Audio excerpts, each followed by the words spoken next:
Mutta ennen tätä Sheikh bin Baja halusi kertoa suomalaisille vastustavansa islamin sotkemista väkivaltaiseen ääriajatteluun.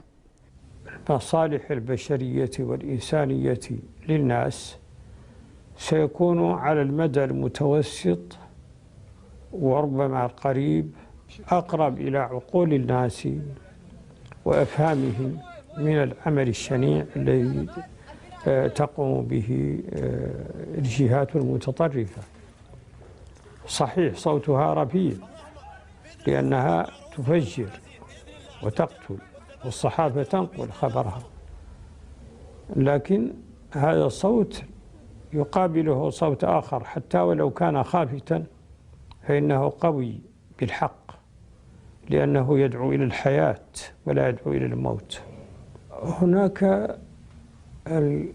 الكلمات المقنعة وهناك تأليب الرأي العام عن طريق الصحافة، وهناك أيضا تكوين شباب للسلام ونساء أيضا.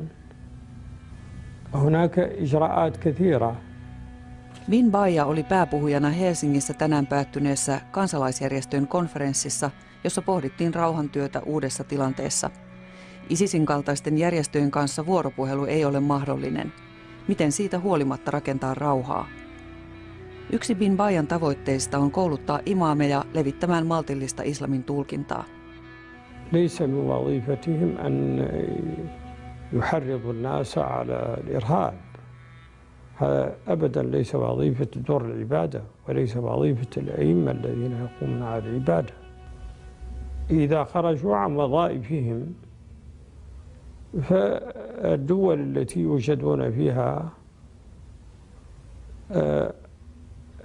بإمكانها أن تقدر، هي التي تقدر هذا الخروج وتقدر مدى الضرر الذي يلحقه بالمجتمع.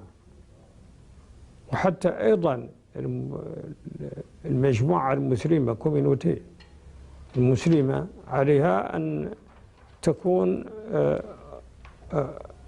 مشاركة في هذا لترد هؤلاء إلى الطريق الصحيح.